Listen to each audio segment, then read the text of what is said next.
Yeah, I'll react to that, sure.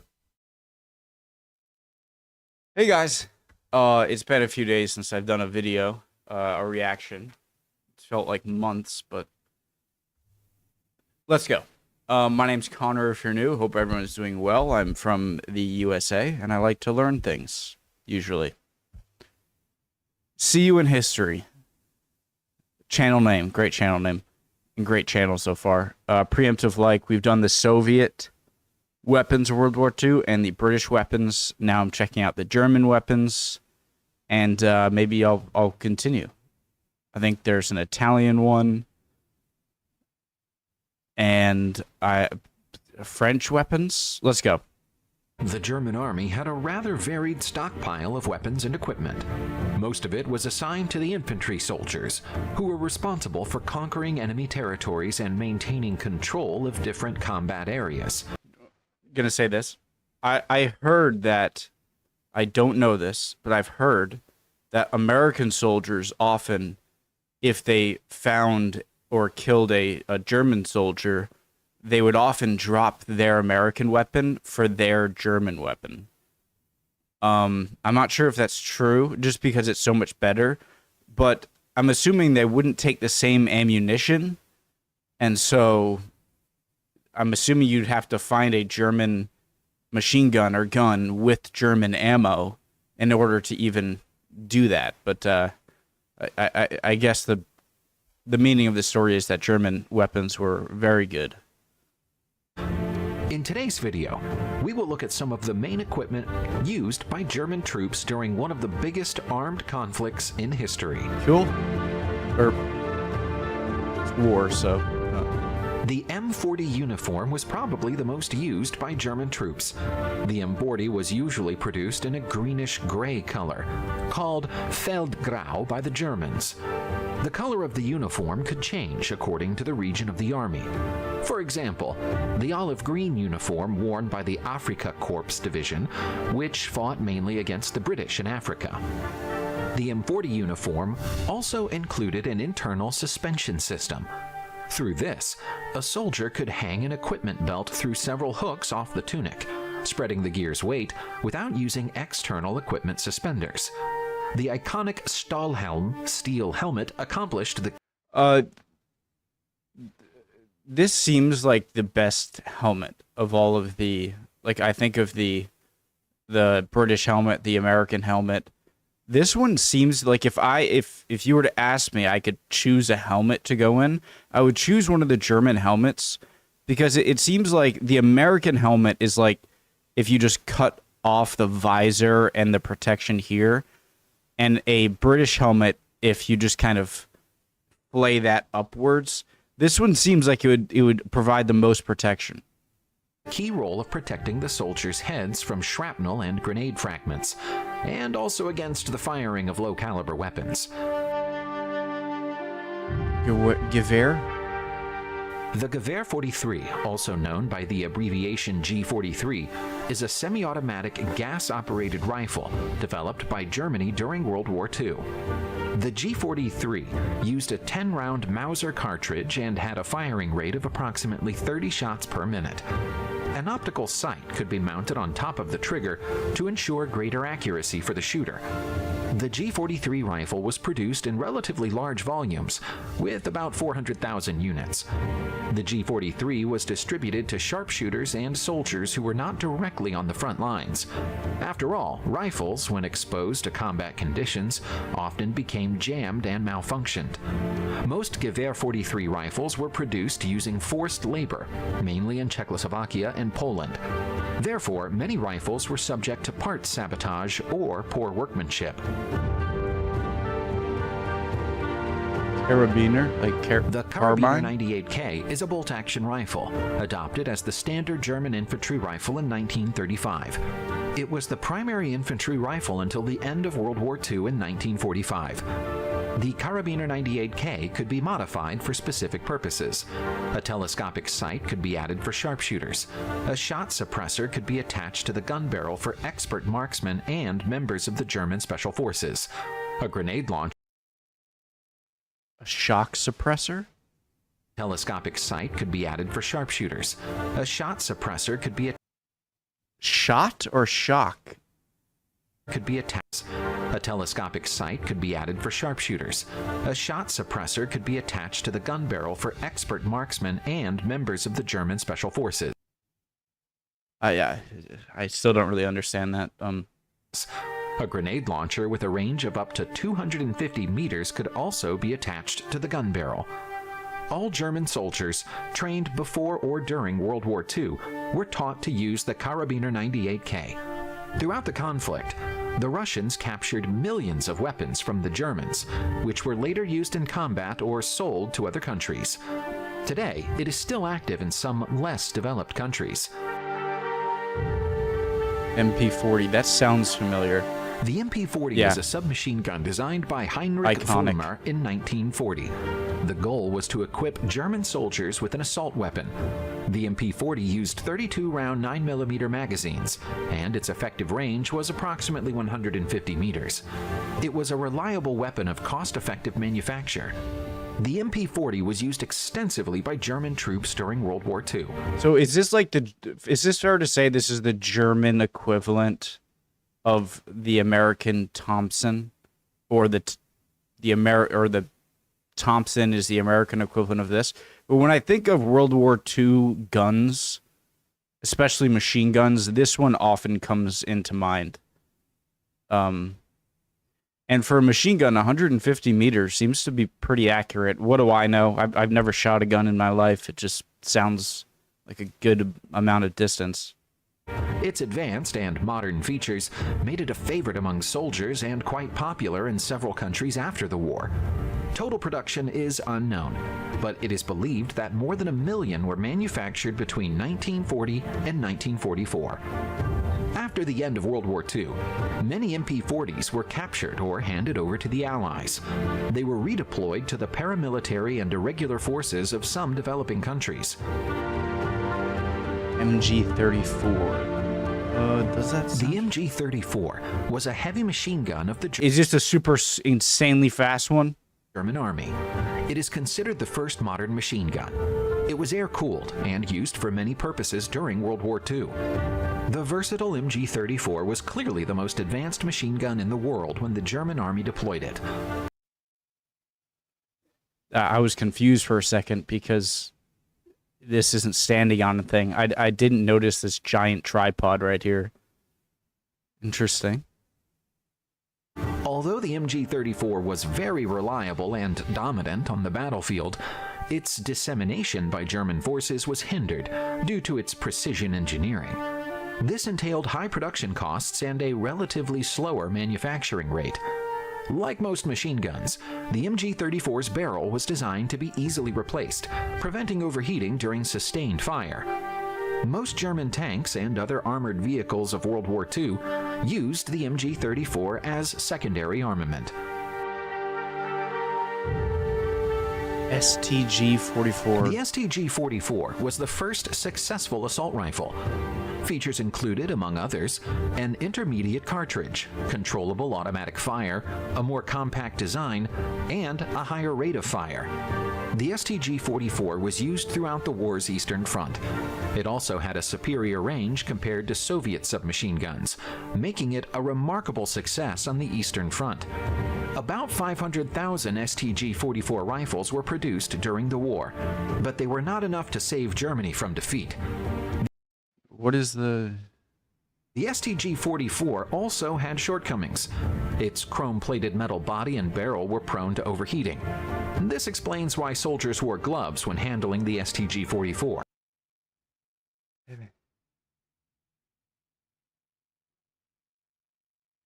I thought I had to sneeze, sorry. To overheating. This explains why soldiers wore gloves when handling the STG-44, or the fact that they held the magazine when firing.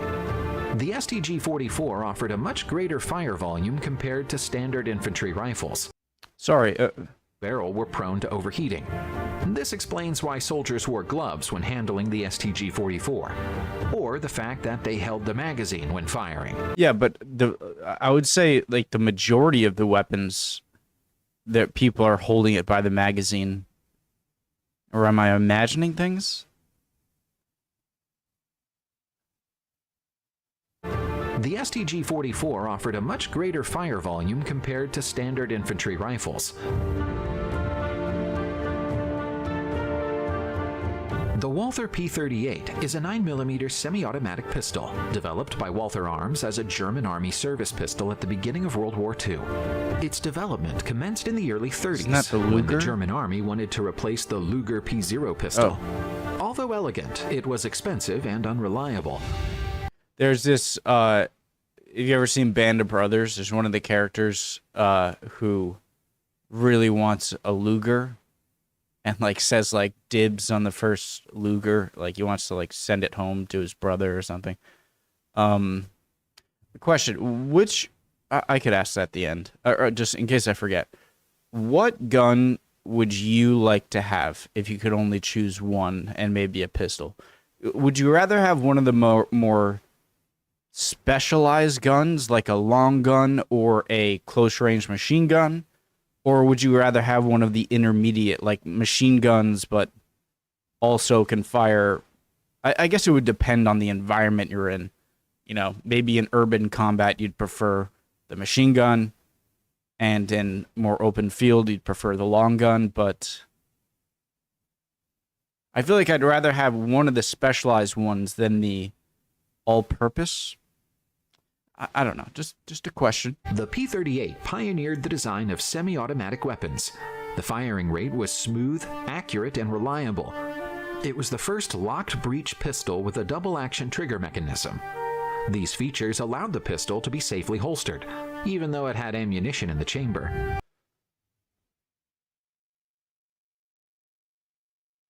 Why is it that the German handguns are so iconic in the... Like, if you cover up, like, this part, it looks like a really short regular pistol.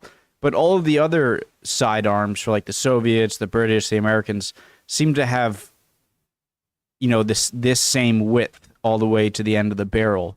But the German ones had this kind of iconic thin extension to the end of the barrel. Was there any reason for that? Just a style choice? Or maybe because it used less materials? About 1.2 million of these pistols were produced between 1940 and 1945. After the war, many P38s were taken to the United States as war souvenirs by returning soldiers. Okay. Bazooka. The Panzerfaust 30 was a cheaply produced, single-shot, recoilless German anti-tank gun used in World War II. It had a preloaded disposable launch tube that fired a highly explosive anti-tank warhead and could be operated by a single soldier. The Panzerfaust 30 had many limitations. The short range put the German soldier in danger when he tried to fire at an enemy tank, leaving him exposed to the blast impact or enemy artillery.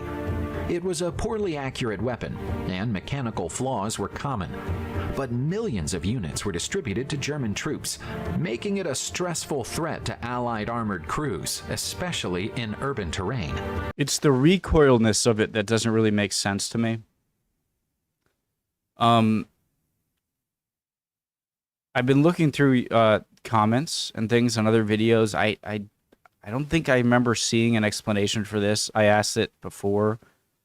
But I thought the whole point of the projectile, unless it's rocket-propelled, which seems advanced for the time, is that the fact that it's recoilless, I'm surprised that I thought the power of propelling the projectile came from the fact that it was a closed barrel and all of the gas or explosion has to come out the front and propel the front of it, but clearly not with this.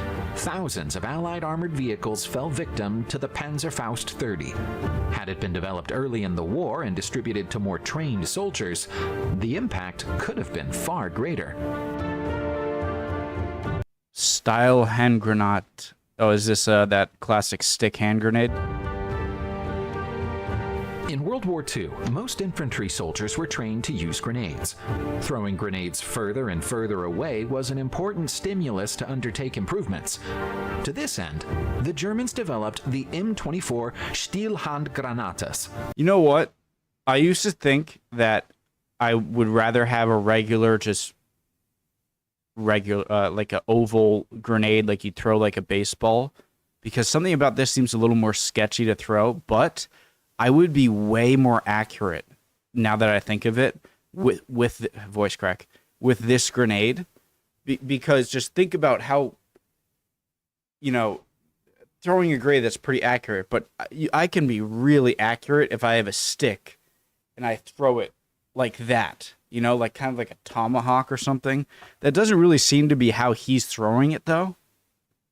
But if I had it, I could launch it pretty far if like I just threw it that way, just boom, like in a straight line. It's further and further away was an important stimulus to undertake improvements. Grenades. In World War II, most infantry soldiers were trained to use grenades.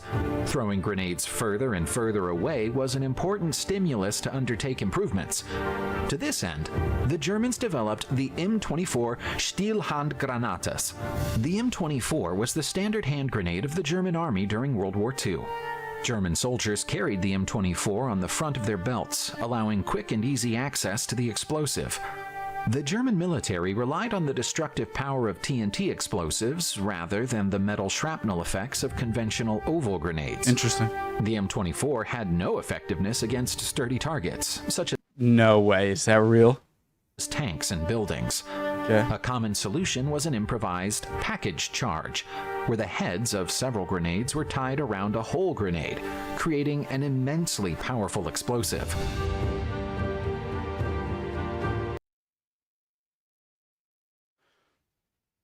Okay, I'm not sure if this is actually how it would have looked like because this little steel wire or metal wire holding them all together, there must be additional ways that these are attaching, right? But with a short handle like that, I feel like that'd be really awkward. But what if... How about one, like, have you ever tried to, like, throw, like, a big axe, like, for fun, just, like, in your yard? And you can get a lot more weight on the end of it, more grenades, and then just, like, launch a big stick. It might not go that far, but it'll go pretty far, and you could put even more explosives on it. An immensely powerful explosive. And guys, my ideas could be extremely stupid, okay? Call me out on that. I'm just telling you what's going into my brain. Personal baggage. The basic equipment of the German infantrymen included survival and fighting items. This covered a Y-shaped leather belt with straps that went over the soldier's shoulders. Attached to the belt were items such as ammunition pouches, a bayonet, sometimes a small entrenching shovel, a ration bag, a water flask, a cylindrical can to carry a gas mask, and possibly even a pistol and holster. A small bag could also be added to the rear carry to carry other equipment. Sometimes the soldiers could bring with him a blanket or jacket rolled on top of the pouch. Starting in 1943, this personal kit was gradually phased out by the model 1944 backpack as it was more practical. Very cool video. So I am interested in what gun you'd choose. The more I think about it, maybe the more intermediate, multi-purpose long machine gun. Not the giant ones with the tripods, and not the carbine or the submachine, like the small machine gun, but I'm just trying to think like what gun I'd prefer, but it would depend on the scenario and maybe how many people you're with. Very interesting. I love how much they put into just distributing weight for their soldiers to carry their equipment. I think that's cool. The German helmet just seems like the best helmet to me. I don't know. Let me guys know what you think. Hope you learned something or can teach me down below. Love y'all. Hopefully I'll see you guys next time. Bye.